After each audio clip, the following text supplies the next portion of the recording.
여러분 안녕하십니까? JTB 뉴스입니다. 전라북도에서 보조금을 받는 단체의 모 국장이 자신의 아들을 직원으로 뽑아 무리를 빚고 있습니다. 지난해 전북체육회와 전북청소년상담복지센터도 채용 문제 때문에 비난을 받았는데요. 도청 산하기관이나 보조금 단체의 부적절한 채용이 끊이지 않고 있습니다. 김철 기자입니다. 전라북도로부터 보조금을 지원받는 전북 녹색환경지원센터입니다. 센터는 지난해 연봉 2천만 원 안팎의 계약직 직원 1명의 채용 공고를 냈습니다. 최종 합격자 1명이 선발됐는데 센터 사무국장의 아들로 드러났습니다. 센터 사무국장은 전북도청에서 5급 사무관으로 근무하다 퇴직한 공무원 출신입니다. 아들은 8개월 근무 후 사직서를 냈습니다. 출산 휴가가 짧은 기간이기 때문에 오는 사람이 없었어요. 이게 남자가 필요해서 그렇게 한 거예요.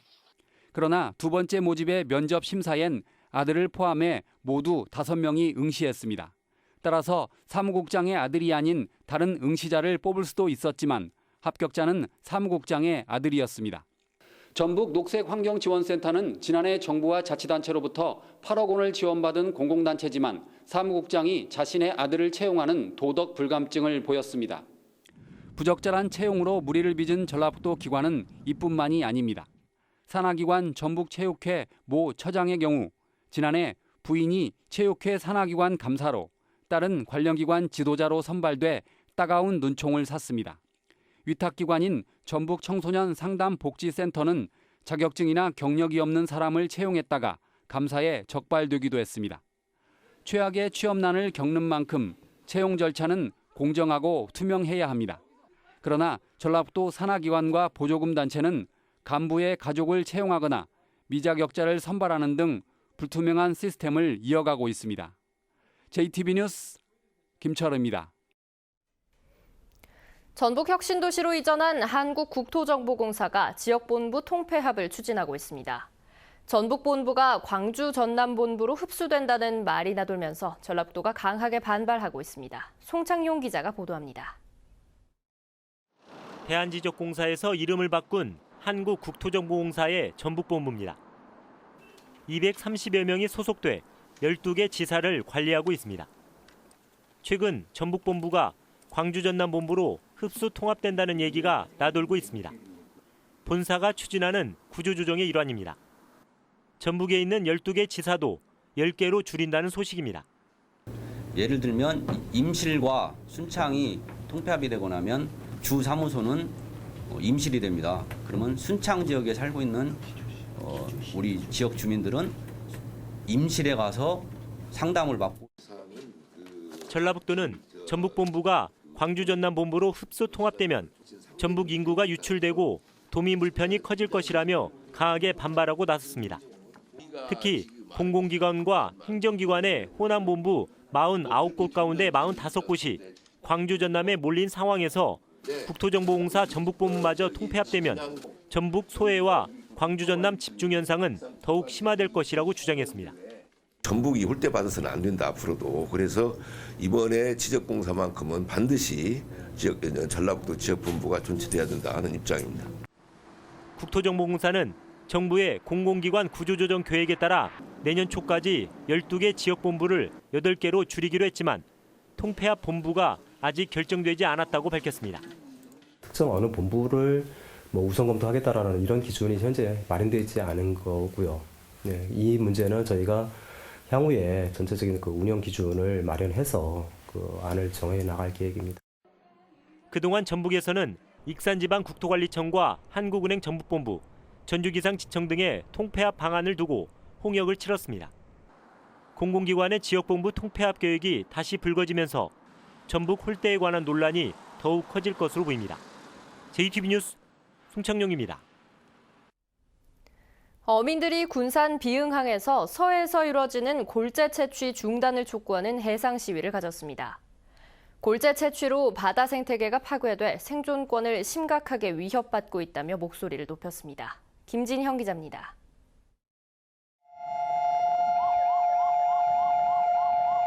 어선들이 서해 골재 채취항에 일제히 백고동을 울립니다. 어민들이 구물을 접고 생존권을 위협하는 골재 채취를 당장 중단하라며 한자리에 모였습니다. 어민들은 정부가 지난 2008년부터 서해 EEZ 지역 골재 채취로 어족 자원이 고갈돼 생존권을 심각하게 위협받고 있다는 주장입니다. 개체수도 적어지고 어획량도 급감을 해서 어민들이 도저히 수지 타산을 맡을 수 있는 상태가 되질 않습니다. 그래서 조업을 포기를 하고 안 나가는 배들도 이렇게 많습니다. 정부는 골재업체의 골재 부족을 이유로 지난 2008년 서해 EEZ에서 4년 동안 골재 채취를 허가했습니다. 그 이후 골재 채취 기간을 2차례 연장한 데 이어 올해 또다시 2년 더 연장해 어민들이 강하게 반발하고 있습니다. 어민들은 정부가 골재업체만 챙길 뿐 갈수록 커지는 어민 피해는 외면한다며 비판의 목소리를 높였습니다. 이렇게 계속 골재 채취를 하신다면은 우리 어민들은 전체적으로 해상 시기도 현장에 가서 하고 정부의 대안이 없는 한 저희들이 끝나는 날까지 마지막까지 투쟁을 하려고 노력을 하고 있습니다. 이번 골재 채취 반대 집회에는 어선 50여 척과 어민 300여 명이 참석했습니다. 어민들은 생존권 차원에서 해상 골재 채취 중단을 반드시 쟁취하겠다는 입장이어서 갈등의 골은 더욱 깊어질 전망입니다. JTB 뉴스 김진영입니다.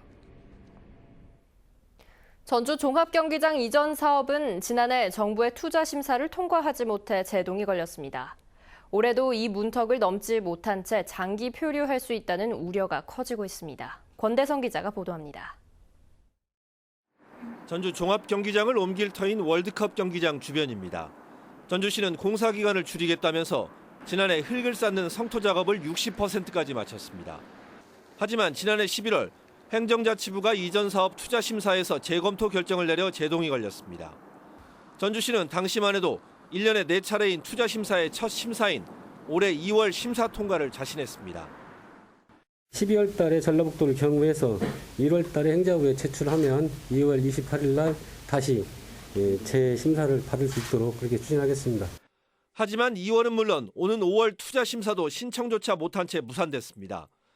현 경기장 개발을 두고 전라북도 협의와 롯데의 소송 제기 우려 등 행자부에 재검토 사유를 해소하지 못했기 때문입니다. 행자부 투자 심사는 5월 이후에는 8월과 10월 두 차례만 남는데 전주시는 역시 장담을 못하고 있습니다. 필수 행정 절차의 문턱을 올해도 넘지 못할 공산이 큽니다. 전주시는 전라북도 설득을 강조하고 있지만 실천 의지가 있느냐는 비판마저 나옵니다. 본 사업의 개발 방식을 재정 사업으로 변경하면서 전주시는 과연 전라북도를 얼마나 사전 설득하였습니까? 10년 넘게 제자리 걸음인 전주 종합경기장 이전 사업이 기약 없이 표류하는 상황을 맞고 있습니다. JTB 뉴스 권대성입니다. 전주에서 열리는 20세 이하 월드컵 예선 2경기에서 우리나라 대표팀이 세계적인 강팀들을 만나게 됐습니다. 바로 기니와 아르헨티나인데요. 흥행전선에도 큰 무리가 없을 것으로 보입니다. 정원익 기자입니다. 전주에 축구 강호들이 찾아옵니다. 우리나라 대표팀은 20세 이하 월드컵 조추첨에서 기니, 아르헨티나, 잉글랜드와 함께 A조에 편성됐습니다. 대표팀은 전주에서 오는 5월 20일 기니와 첫 경기를 가진 뒤 23일에는 아르헨티나와 맞붙습니다. 아프리카의 강호인 기니와 대회 통산 가장 많은 6차례 우승을 차지한 아르헨티나를 직접 볼 수 있는 기회입니다. 일단 경기는 선수들이 잘 준비를 할 것이고 저희는 우리가 많은 관중이 경기장에 찾아와서 또 응원의 힘을 빌어서 대표팀이 경기를 잘 할 수 있도록 준비를 철저히 하는 게 이른바 죽음의 조에 편성됐지만 전주에서는 결과에 따라 16강과 4강전도 열릴 수 있습니다. 대회를 2달가량 앞두고 조편성이 끝나면서 축구 팬들의 관심도 더욱 커지고 있습니다. 현재는 개막전 1등석만 매진됐지만 티켓 판매에 불이 붙을 것으로 보입니다. 전주에서 세계적인 대회가 열리는 만큼 이제 저도 친구들과 함께 거기 경기장을 찾아가서 응원도 하고 그 세계적인 선수들의 실력을 좀 배울 수 있는 계기가 되었으면 좋겠습니다. 한일 월드컵 이후 15년 만에 전주에서 열리는 세계적인 축제가 축구 팬들의 가슴을 설레게 하고 있습니다. JTB 뉴스 정원익입니다. 중국이 한중 선박의 보따리상 물품을 통관시켜주지 않겠다고 통보해옴에 따라 군산과 중국 쓰다오르로 가는 카페리에도 영향을 미칠 것으로 보입니다. 군산 쓰다오 페리호 운영업체는 중국 세관 측으로부터 통관과 관련해 어떠한 통보도 받지 않아 아직까지는 화물 통관에 어려움이 없지만 장기적으로는 사드 배치로 인한 경제 보복 영향을 피할 수 없을 것으로 내다봤습니다.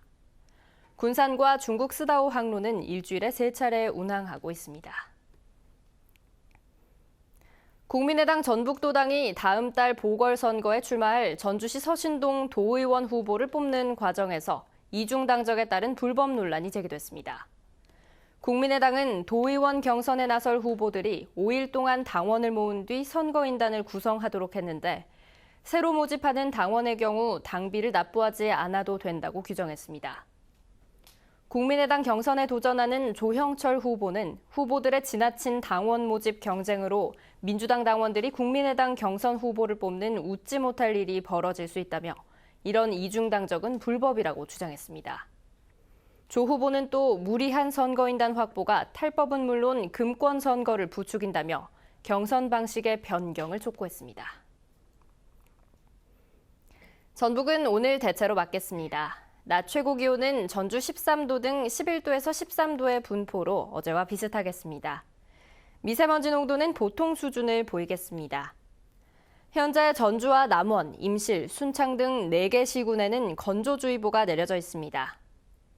전주기상지청은 당분간 비 소식 없이 대체로 맑은 날씨가 이어지겠고 낮 기온도 15도 안팎까지 올라 포근할 것으로 내다봤습니다.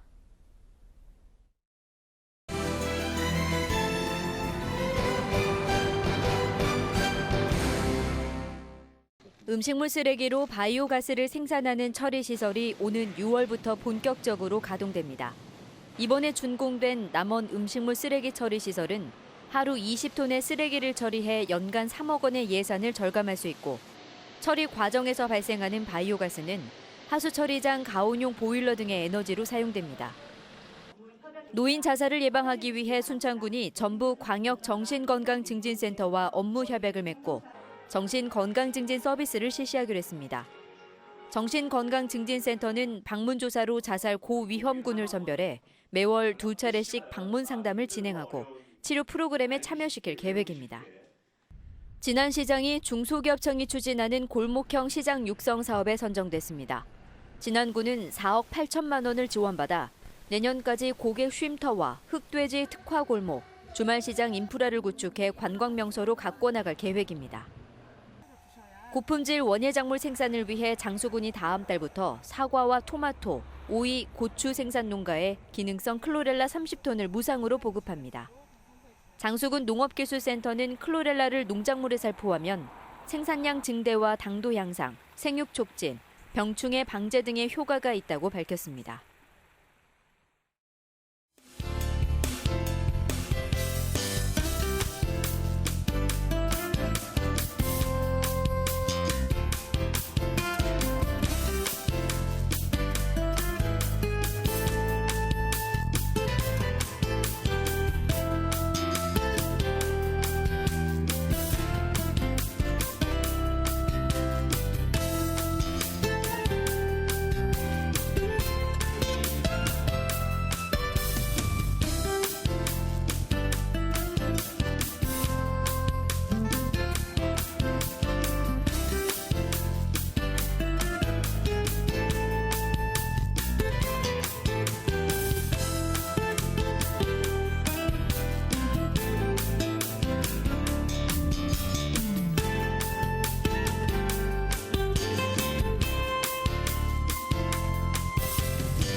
JTB 뉴스를 마칩니다. 시청해주신 여러분 고맙습니다.